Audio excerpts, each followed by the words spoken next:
जब तक जीवित हैं, जब तक हमारे तन में प्राण हैं, तब तक माथे पर तिलक और गले में तुलसी की कंठी तो हम धारण अवश्य करेंगे।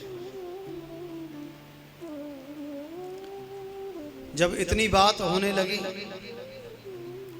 तो जहांगीर को भी श्री गोसाई जी के सामने नतमस्तक होना पड़ा, झुकना पड़ा। भक्ति देखिए क्या कर सकती है। एक यवन को भी, एक कट्टरपंथी राजा को भी भगवान के प्रति निष्ठा ने झुका दिया। उसने अपना आदेश वापस ले लिया कि ठीक है, हम अपना आदेश वापस ले रहे हैं कि वैष्णव जन अपने माथे पर तुलसी, माथे पर तिलक लगा सकते हैं, गले में तुलसी की माला धारण कर सकते हैं। ये भक्ति है। भगवान का जो भक्त होता है ना, सबसे पहली बात ये, वो निडर हो जाता है। कथा हमें अभयत्व प्रदान करती है, अभय प्रदान करती है। और भगवान का भक्त, भगवान कभी ये नहीं चाहते कि उनका भक्त, उनका दास उदास हो, उनका दास किसी से डरा हुआ हो। भगवान की घोषणा ये है कि जो मेरी शरण में आ गया, सबसे पहले वो अपने आप को अभय मुक्त, भय मुक्त हो जाए। मैं उसे अभय प्रदान करता हूं जो मेरी शरण में आ जाता है। माम एकम शरणम व्रज। जब सब कुछ त्याग कर मेरी शरण में आ गया, उसके जीवन की संपूर्ण दायित्व मेरे ऊपर है, लेकिन शरण में आना चाहिए। बात शरण में आने से बनती है। एक बार की बात है कि एक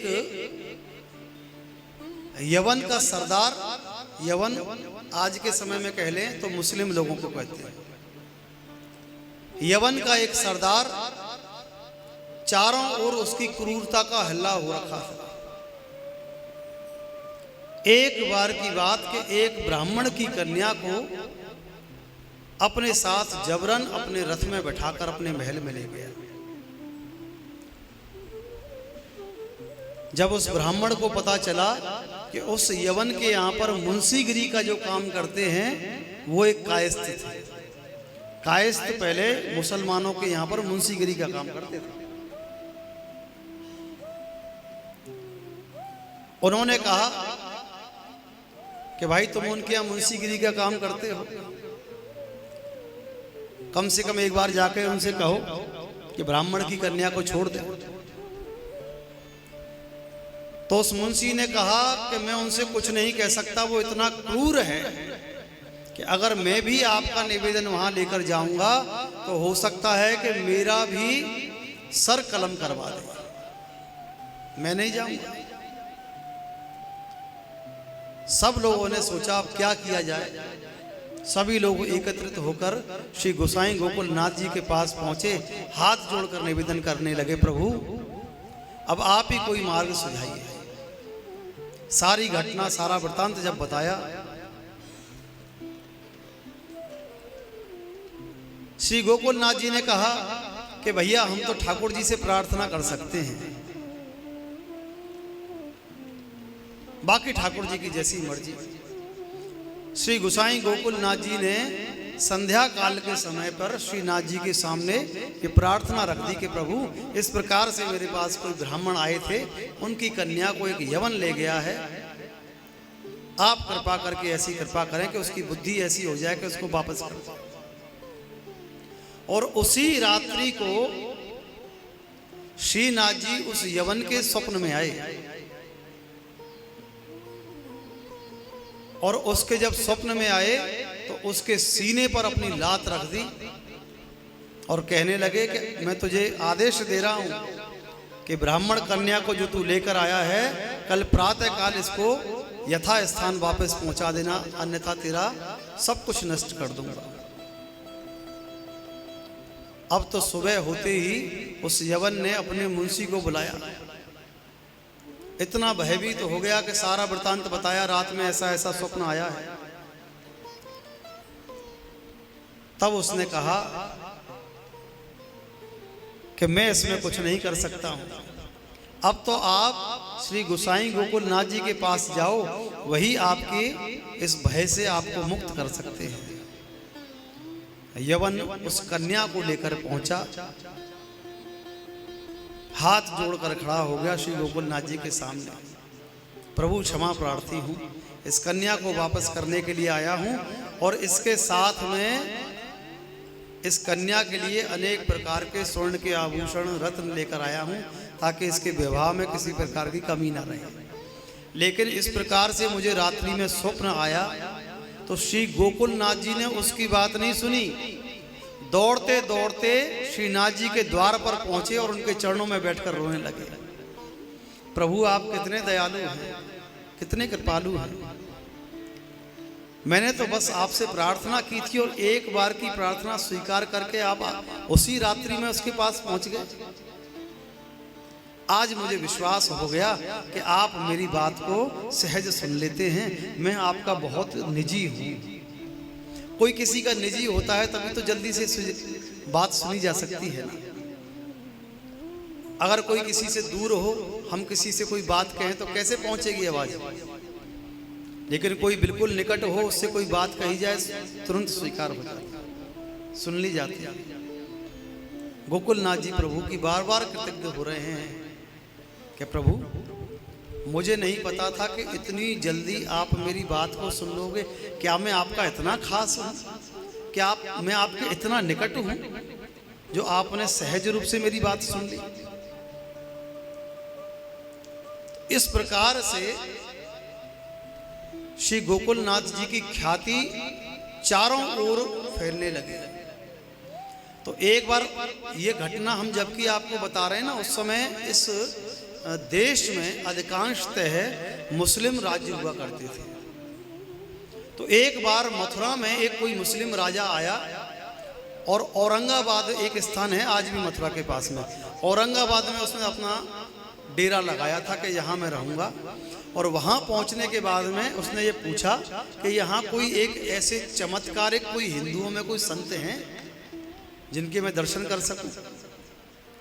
तो सब ने एक ही स्वर में आवाज लगाई कि आज के समय में तो श्री गोसाई गोकुलनाथ जी जैसा सिद्ध संत कोई इस पृथ्वी पर यहाँ नहीं है। राजा ने कहा अगर ये बात है तो उनको निमंत्रण भेजिए कि वो दर्शन देने के लिए पधारे। श्री गोसाई गोकुलनाथ जी के पास दरबान पहुंचे, उन्होंने जाकर संदेश दिया कि हमारे महाराज आपके दर्शन करना चाहते हैं। देखो एक बड़ी विचित्र बात है कि हमारे सनातन धर्म संस्कृति में अगर हमें संत के दर्शन करने जाना हो तो हम स्वयं जाते हैं। और यहाँ जितनी भी कथाएं हैं जिसमें भी यवन राजा हुए हैं उन्होंने संतों को दर्शन देने के लिए बुलाया है अपने पास।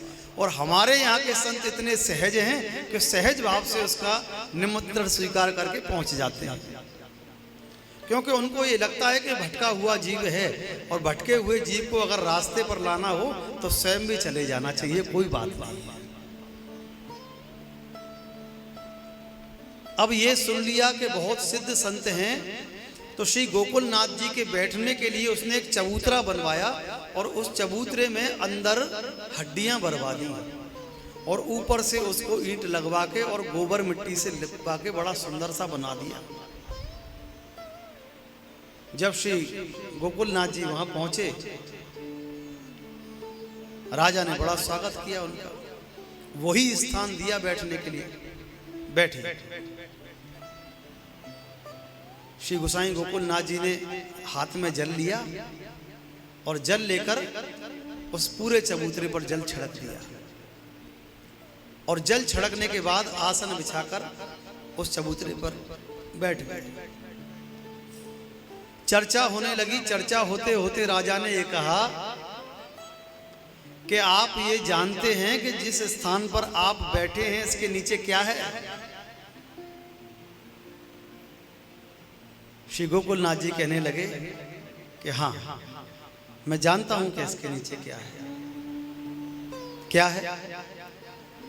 श्री गोसाई जी कहने लगे इसके नीचे गुलाब के फूल हैं अंदर। अब वो संत की बात सुनकर राजा समझ गया ये कोई पहुंचे हुए संत नहीं है, क्योंकि वो परीक्षण लेना चाहता था ना। श्री गोसाई जी ने कहा इसके अंदर बहुत सारे गुलाब के फूल हैं। उनसे हटने का निवेदन किया गया, चबूतरा तोड़वाया गया, और जब चबूतरे को तोड़वाया तो उस चबूतरे के भीतर से हजारों हजारों गुलाब अंदर से निकल आए और सुगंध फैल गई चारों ओर। राजा ने संत के चरण पकड़ लिए श्री गोकुलनाथ जी के, कि आपकी परीक्षा लेना चाहता था, क्षमा करना। तो आज भी उसी स्थान पर श्री गोकुलनाथ जी का चबूतरा अभी भी बना हुआ है, औरंगाबाद में आज भी बना हुआ है। तो ऐसे दिव्य संत, ये संत दिव्य हैं, लेकिन भगवत कृपा के आश्रय से सारी बात बन जाती है।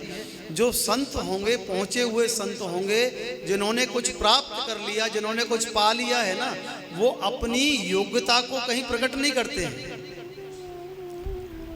श्री गोकुलनाथ जी ने भी जो कहा ना, वो भगवान के श्री चरणों का आश्रय लेकर कहा कि इसके नीचे गुलाब के फूल हैं।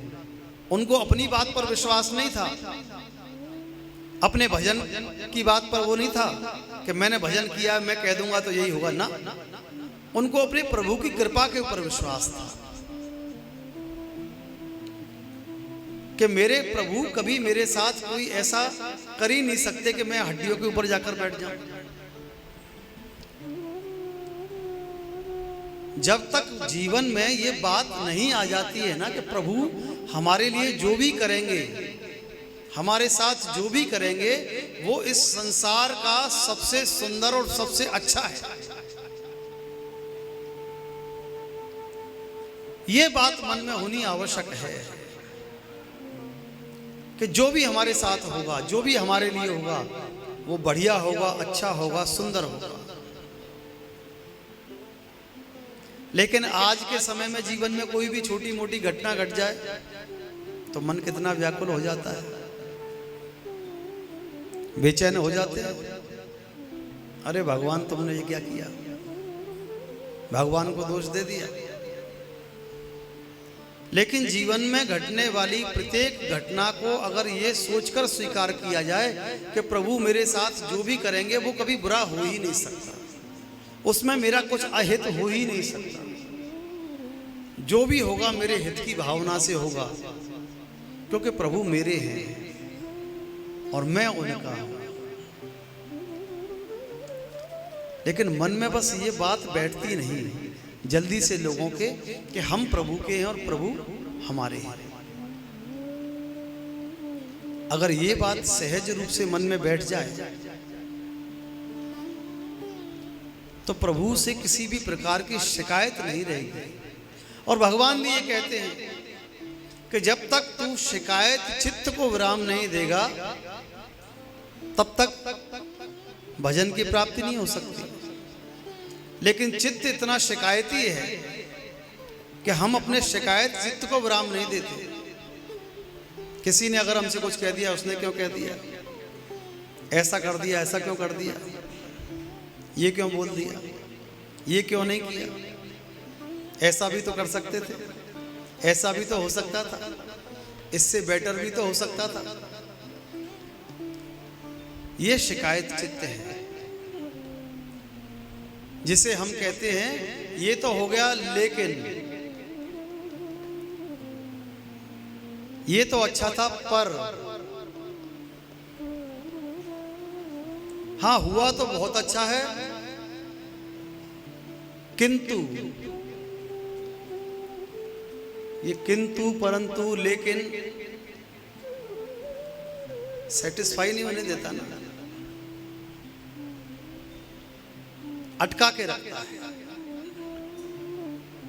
इसी को हम शिकायत चित्त कहते हैं। अरे जो भी मिला है प्रभु का प्रसाद समझ के उसे स्वीकार कीजिए। जीवन में हर व्यक्ति के सुख दुख एक साए की तरह बने हुए हैं। दिन होता है तो रात भी तो होती है, रात होती है तो पुनः दिन भी होता है। जीवन में आने वाली कोई अप्रिय घटना, एक समय ऐसा भी आएगा कि आपको कोई प्रसन्नता की बात सुना दे, कोई प्रिय बात हो, लेकिन स्वीकार हम करें। जब तक स्वीकार नहीं करते ना, एक्सेप्ट नहीं करते, एक्सेप्ट करना सीखें तो सारी बात बन जाती है।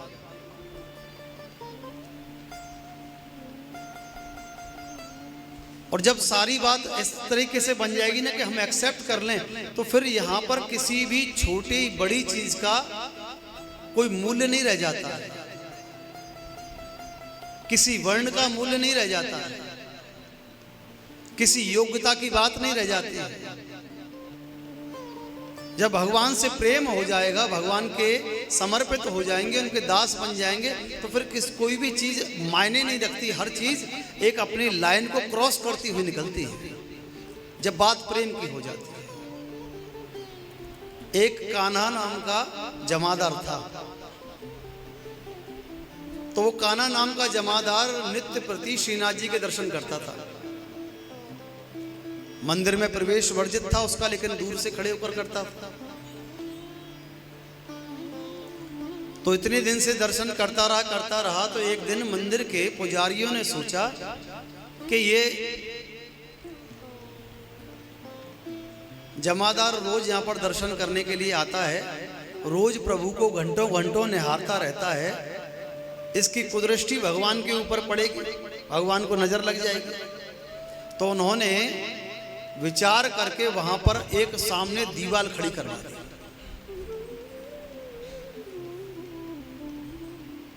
अब अगले दिन जब वो कान्हा नाम का जमादार आया, देखा श्रीनाथ जी के दर्शन तो हो ही नहीं सकते, दीवार लगी हुई। मन को बड़ा कष्ट हुआ। रोज प्रभु के दर्शन करने को मिलते थे, रोज सुबह सफाई करने के लिए आता था, न जाने कितनी बार प्रभु के दर्शन कर लेता था। कई बार ऐसा मन में भाव आता है ना, बिहारी जी के दर्शन करने के लिए जाते हैं तो मंदिर से बाहर निकलते निकलते सोचते हैं एक झांकी और कर लो, लौट लौट कर आते, चलो एक बार बिहारी जी को और निहार। मन नहीं भरता। क्योंकि मन क्यों नहीं भरता? मन इसलिए नहीं भरता कि संसार की जो चीजें हैं ना, संसार की जो वस्तुएं हैं, मन उनसे भरता है, मन उनसे भर जाता है। आपके पास कितनी भी संसार की बेस्ट से बेस्ट कोई वस्तु आ जाए, अच्छी से अच्छी आ जाए, सुंदर से सुंदर आ जाए, लेकिन एक दिन ऐसा आएगा कि आपकी उसके प्रति आसक्ति समाप्त हो जाएगी। जब तक अच्छी कंपनी का मोबाइल हाथ में नहीं आ जाए, उसको देखते रहते हैं, ये मोबाइल चाहिए। और जब वो आपके पास आ गया तो धीरे धीरे धीरे धीरे 10-5 दिन के अंदर अंदर आपकी उसके प्रति प्रेम घट जाएगा, आसक्ति घट जाएगी, क्योंकि आपके पास वो है।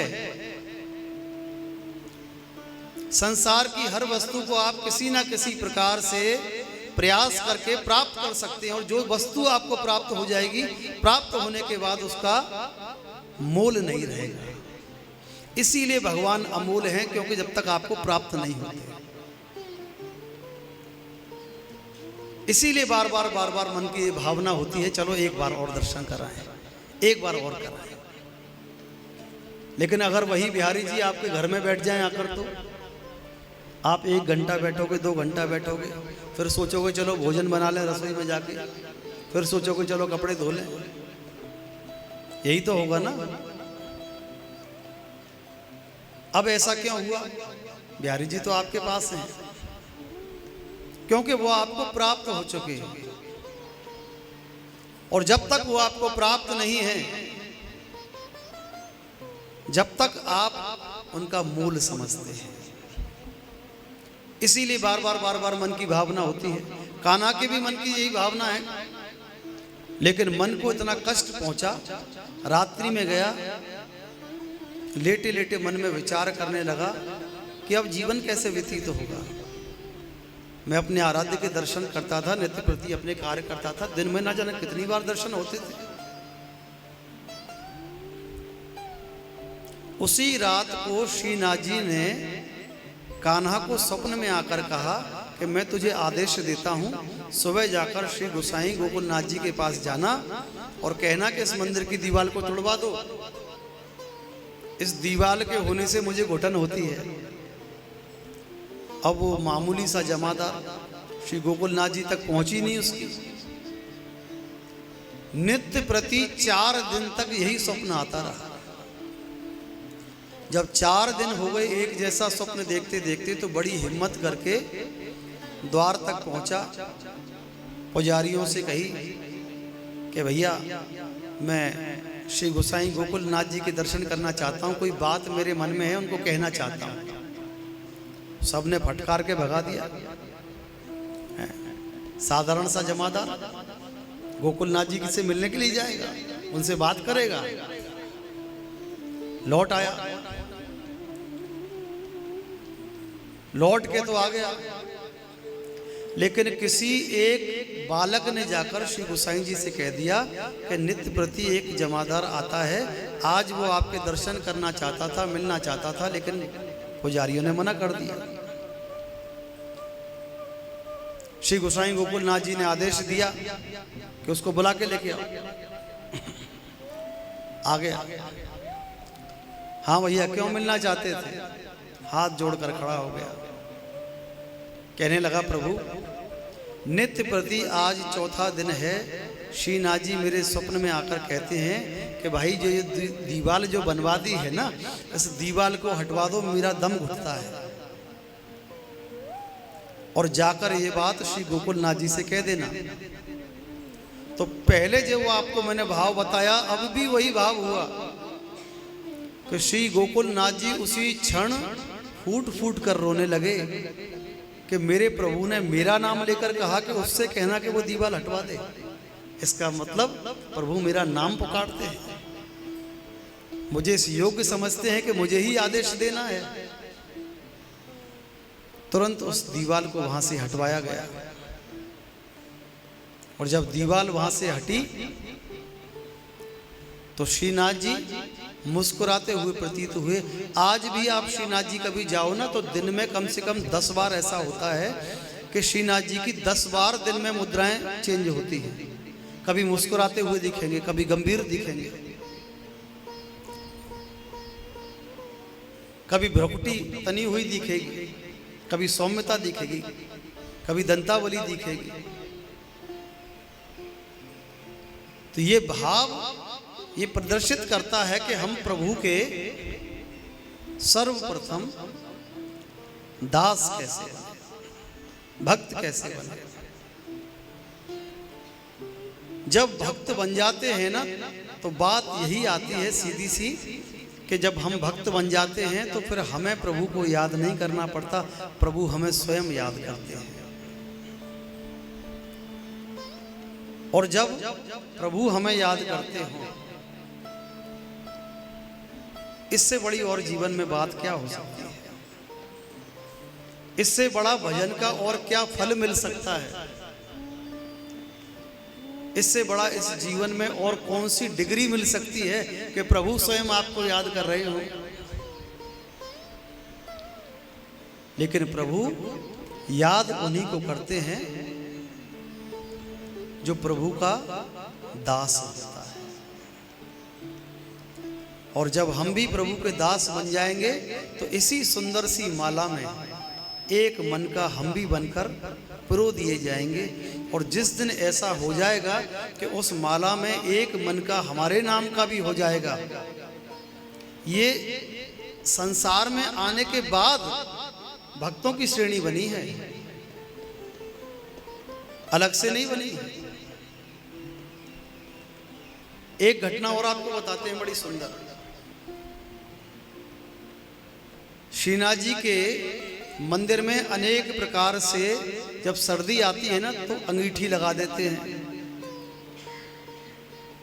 रजाई उड़ाई जाती है, गरम मसाले के इत्र से मालिश करी जाती है, गरम मसाले के मिठाइयाँ बनती हैं ताकि श्रीनाथ जी को भोग लगे तो सर्दी जुकाम ना हो। भाव की सेवा है। हमारे श्री धाम वृंदावन में क्या है, यहाँ पूजा उपासना का काम तो है ही नहीं। वृंदावन में किसी प्रकार की पूजा का उपासना का काम नहीं, वृंदावन में तो भाव का काम है। यहाँ ठाकुर जी की लाड़ की सेवा है। वृंदावन में भी आप देखो, चाहे राधा वल्लभ जी का मंदिर हो, चाहे बिहारी जी का मंदिर हो, चाहे श्री राधा रमन लाल जी का मंदिर हो, हर मंदिर में समय अनुसार अलग अलग प्रकार की सेवाएं होती हैं। अभी गर्मियां चल रही थी तो खस के बंगला बन रहे थे, मोगरा के बंगला बन रहे थे, खस के इत्र से बिहारी जी की मालिश हो रही थी, फाउंटेन चल रहे थे। अब सर्दी आ जाएंगी तो सर्दी आने के बाद वहाँ भी अंगीठी लगेगी, गरम वस्त्र पहनाए जाएंगे, गरम मसाले के इत्र से उनकी मालिश करी जाएगी। ब्रज में भी ठाकुर जी की लाड़ की सेवा है। इसीलिए कई बार देखने को मिलेगा आपको कि जब बाहर से लोग आते हैं ना बिहारी जी के दर्शन करने के लिए, तो ऐसे खड़े हो जाते हैं हाथ जोड़कर। और जो नित्य प्रति दर्शन करने वाले हमारे ब्रजवासी हैं, ब्रजवासिन हैं, मैया हमारी, जब भी बिहारी जी के दर्शन करने के लिए जाएंगी तो कोई ऐसा नहीं मिलेगा जो बिहारी जी के हाथ जोड़ता हुआ मिल जाए। बिहारी जी के सन्मुख जाएंगे, पहले तो जी भर के निहार लेते हैं, और जब बिहारी जी के दर्शन कर लें तो ऐसे उनकी बलैया लेते हैं, नजर उतारते हैं। तो ये बलैया लेना क्या है, नजर उतारना क्या है? यही तो लाड़ की सेवा है। और ये लाड़ की सेवा का भाव तब आएगा जब हम ये मन में विश्वास कर लें कि समक्ष में जो है ना वो विग्रह नहीं है, वो साक्षात प्रभु हैं। अभी तक तो हम यही माने बैठे हैं कि ये विग्रह है। इसीलिए भगवान कहते हैं कि अगर तू मुझे विग्रह मानता है तो मैं विग्रह बन के ही बैठा रहूंगा, तू भी बस आता रहे और जाता रहे। लेकिन बात कहां बनती है? भाव का भूखा भाव ही किसार है, भाव से मुझको भजे तो भव से बेड़ा पार। भाव बिन कोई पुकारे मैं कभी सुनता नहीं, टेर भक्ति भाव की करती मुझे लाचार है। भाव बिन सर्वस्व भी दे मैं कभी लेता नहीं। चाहे संसार की कितनी भी महंगी से महंगी वस्तुएं दे देना, भगवान को क्या आवश्यकता तुम्हारी उन वस्तुओं की। भाव बिन सर्वस्व भी दे मैं कभी लेता नहीं, भाव से एक पुष्प भी दे वो मुझे स्वीकार है। भाव बिन सुनी पुकारे मैं कभी सुनता नहीं, टेर भक्ति भाव की करती मुझे लाचार है। भाव का भूखा हूं मैं और भाव ही एक साथ। भाव से मुझको भजे तो भव से बेड़ा पार। भाव बिन सुनी पुकारे मैं कभी सुनता नहीं, टेर भक्ति भाव की करती मुझे लाचार है। भाव बिन सर्वस्व भी दे, भाव बिन सर्वस्व भी दे मैं कभी लेता नहीं। क्यों? अगर भाव नहीं होगा तो चाहे सर्वस्व लौटा देना, भगवान स्वीकार नहीं करते। जब प्रभु पधारने वाले थे तो दुर्योधन ने अपने यहाँ पर प्रभु का निमंत्रण रखा, और निमंत्रण देने के लिए जब पहुंचा तो हाथ जोड़कर खड़ा हो गया, कहने लगा केशव आप आए हैं, आपके स्वागत में मैंने विभिन्न प्रकार के 56 भोग बनवाए, और सभी 56 भोग सुंदर सोने के थाल में सजे हुए हैं, बस आपके आने की देर है। तो भगवान ने कहा कि भैया, या तो कोई किसी के यहाँ अभाव में खाता है और या कोई किसी के यहाँ प्रभाव में खाता है। तो अभाव तो किसी बात का मेरे पास है नहीं, क्योंकि संसार की झोली भरने वाली लक्ष्मी भी मेरे चरण चापन करती है। अभाव तो किसी बात का है नहीं, और तेरा मेरे ऊपर कोई प्रभाव नहीं है। अच्छा, कोई किसी के यहाँ जाए अभाव में, मान लो रात को कोई 12 बजे किसी के यहाँ पहुंचा, बड़ी तेज भूख लगी हुई है, बाजार बंद हो गया। अब अगर सामने वाला व्यक्ति पूछ ले भैया भोजन तो करोगे ना, तो क्या कहेगा? हाँ भैया भोजन तो करेंगे, भूख लगी, क्योंकि अभाव है, व्यवस्था नहीं है। या कोई किसी का प्रभाव हो, हम किसी नेता से मिलने के लिए पहुंच जाएं, किसी बड़े अधिकारी से मिलने के लिए पहुंच जाएं और खूब भोजन करके गए हों अपने घर से, लेकिन अगर उसने वहां पर कुछ भी प्रस्तुत कर दिया, कुछ भी सामने रख दिया, चाहे एक बिस्किट ही रख दिया, और आपको बिल्कुल इच्छा नहीं, लेना पड़ेगा कि नहीं लेना पड़ेगा? क्यों? क्योंकि उसका प्रभाव है। चाहे आपका मन नहीं है, लेकिन आपको लेना पड़ेगा।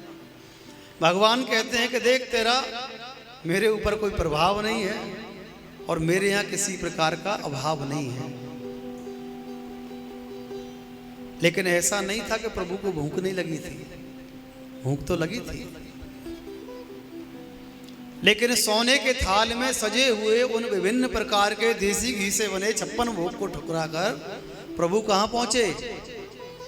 विदुरानी के घर पहुंचे। जाकर दरवाजा खटखटाया।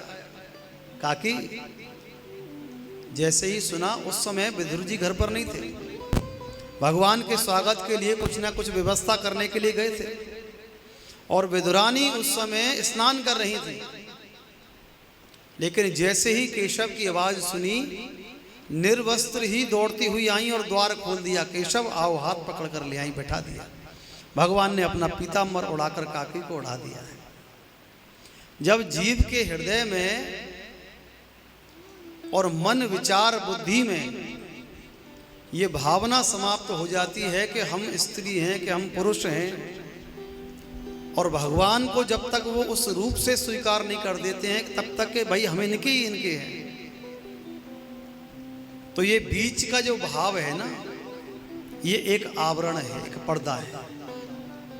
ये पर्दा सांसारिक जीवों के लिए तो बना है, लेकिन जिस परमात्मा ने इस जीव की संपूर्ण रचना की हो, जब उस परमात्मा से ये मन का भाव मिट जाए, ये द्वि का जो भाव है, द्वि का भाव है, जब द्वि का भाव मिटता है और एक हो जाता है, तब प्रभु का साक्षात्कार होता है। घर में केले रखे हुए हैं। प्रेम व्यक्ति को सांसारिक और सामाजिक व्यवस्थाओं से दूर कर देता है। जब तक आपकी बुद्धि किसी भी व्यवस्था में लगी हुई है, तब तक आप उसे सांसारिक, आप उसे सामाजिक गतिविधि तो कह सकते हैं, लेकिन प्रेम नहीं कह सकते।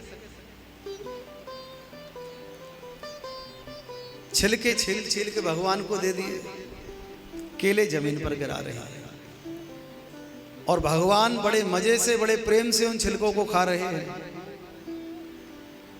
इसीलिए ब्रज का भाव है, कौन पावे या को पार, प्रेम नदिया की सदा उल्टी बहे धार। इस प्रेम की नदी की सीधी धार नहीं बहती, इस प्रेम की नदी की धार सदैव उल्टी बहती है। और उल्टी, जहां संसार आपको जाने के लिए बोलता है और आप उसकी दिशा से विपरीत हो जाते हैं और भगवान की ओर मुड़ने लगते हैं, वही धार प्रभु की ओर आपको पहुंचा देती है, क्योंकि वही वो उल्टी धार है जो आपको प्रभु के श्री चरणों तक ले जाकर ही मानेगी। लेकिन उल्टी नदी में बहना भी कला है। ये कला भी सबको नहीं आती है। सीधी नदी में तो सब बहना जानते हैं। संसार की चकाचौंध मोह ममता में सब घिरे हुए हैं, सब उसी तरफ बहे जा रहे हैं, सब उसी तरफ बहे जा रहे हैं। लेकिन उससे जो विपरीत दिशा है, जिस दिशा में चलने से इस जीवन की दशा बदल जाती है, उस दिशा में जाने के लिए प्रेम का होना बहुत आवश्यक है। और जब जीवन में प्रेम आ जाएगा तो इस जीवन की दिशा भी चेंज हो जाएगी और दशा भी चेंज हो जाएगी।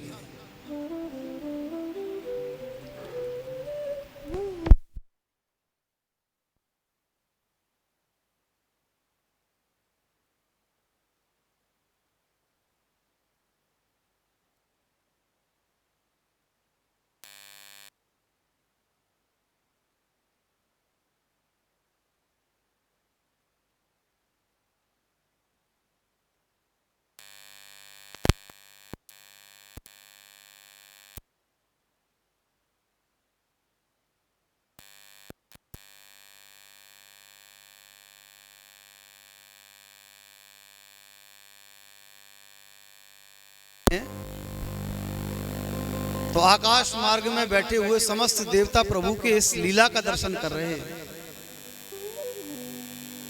और लीला का दर्शन करते हुए सभी के मन का यही भाव है कि याने बलि लियो छल, दो पग भूमि में बलि।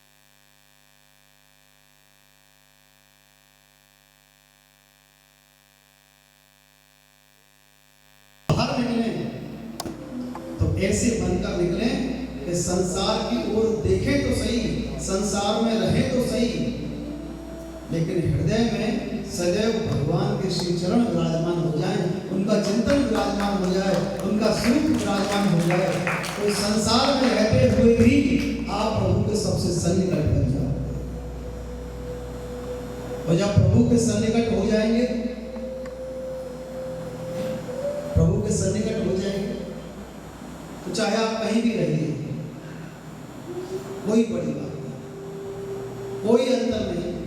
किसी जंगल में जाने की जरूरत नहीं, किसी वन में जाने की जरूरत नहीं। आपको अपने घर परिवार में रहकर ही, आपको अपने संसार में रहकर ही प्रभु की मन में याद बनी रहे।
जितना झोली में भर सको, भगवत कृपा से, श्री राधा माधव सरकार की कृपा से जिस योग में हम हैं, जो भी आपको कुछ कह पाए, सुना पाए, ये इस गलती का प्रभाव है। अन्यथा इस गलती से नीचे उतरने के बाद आप हमसे कुछ पूछो, हमारे कुछ समझ में नहीं आता क्या सुनाया। इस गलती का प्रभाव है, इसकी महिमा है। इस गलती पर बैठकर स्वयं प्रभु ही अपनी कथा कहते हैं, प्रभु ही अपनी कथा को श्रवण करते हैं। आप और हम तो एक माध्यम है जो इसके बीच में लगे हुए हैं। कथा प्रभु को कहनी है, कथा प्रभु को ही श्रवण करनी है, क्योंकि अंदर से बैठा हुआ प्रभु ही आपकी कथा सुना रहा है और आपके अंदर बैठा हुआ प्रभु ही अपनी कथा श्रवण कर रहा है। तो नित्य प्रति हम ऐसे ही आनंद लेते रहेंगे। 2 दिन की बात और है। आइए कुछ समय हरिनाम संकीर्तन के साथ आज की इस कथा को यहाँ विश्राम देंगे।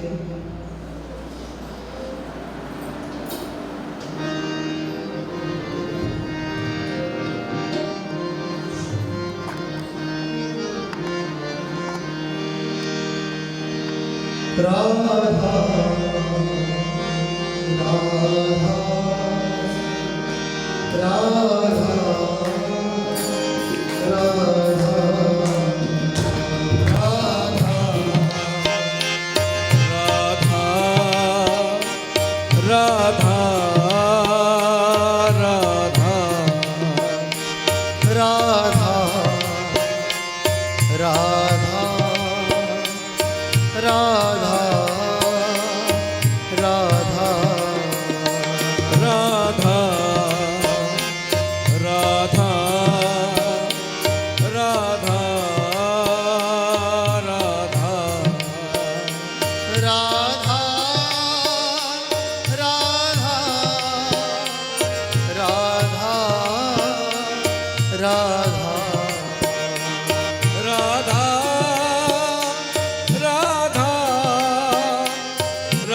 प्यारो राधा प्यारो राधा माधव लाल तिहारी झांकी पे बलिहारी। प्यारो राधा माधव लाल तिहारी झांकी पे। एक बार अपनी जगह पर खड़े होकर मस्ती में बोलो, प्यारे राधा माधव लाल तिहारी झांकी पे बलिहारी। प्यारे राधा माधव लाल तिहारी झांकी पे बलिहारी। तेरा सुंदर रूप सलोना, तेरा सुंदर रूप सलोना, मुस्कान में जादू टोना, मुस्कान में जादू टोना। ए तेरा सुंदर रूप सलोना, तेरा सुंदर रूप सलोना, मुस्कान में जादू टोना, मुस्कान में जादू टोना। तेरी झांकी बनी विशाल तिहारी सूरत पे बलिहारी। तेरी झांकी बनी विशाल तिहारी सूरत पे बलिहारी। प्यारे राधा माधव लाल तिहारी सूरत पे बलिहारी। प्यारे राधा माधव लाल तिहारी सूरत पे बलिहारी। प्यारो राधा माधव जय जय राधा माधव। प्यारो राधा माधव जय जय राधा माधव। प्यारो राधा माधव जय जय राधा माधव। प्यारो प्यारो राधा माधव जय जय राधा माधव। प्यारो राधा माधव जय जय राधा माधव। प्यारो राधा माधव जय जय राधा माधव। प्यारो राधा माधव जय जय राधा माधव। प्यारो राधा माधव जय जय राधा माधव। प्यारो राधा माधव जय जय राधा माधव। प्यारो राधा माधव जय जय राधा माधव। प्यारे राधा माधव लाल तिहारी सूरत पे बलिहारी। प्यारे राधा माधव लाल तिहारी सूरत पे बलिहारी। प्यारे राधा माधव लाल तिहारी सूरत पे बलिहारी। प्यारो राधा माधव लाल तिहारी सूरत पे बलिहारी। जय जय राधा माधव प्यारो राधा माधव। जय जय राधा माधव प्यारो राधा माधव। जय जय राधा माधव प्यारो राधा माधव। जय जय राधा माधव प्यारो राधा माधव। जय जय राधा माधव प्यारो राधा माधव। जय जय राधा माधव प्यारो राधा माधव। जय जय राधा माधव प्यारो राधा माधव। जय जय राधा माधव प्यारो राधा माधव। जय जय राधा माधव प्यारो राधा माधव। जय जय राधा माधव प्यारो राधा माधव। बोली श्री राधा माधव सरकार की अलबेली राधा रानी। जय श्री ब्रज वल्लभ लाल की जय गोवर्धन नाथ की जय वल्लभाधीश की जय गुरु चरणारविंद की जय मैया महारानी की जय रजरानी की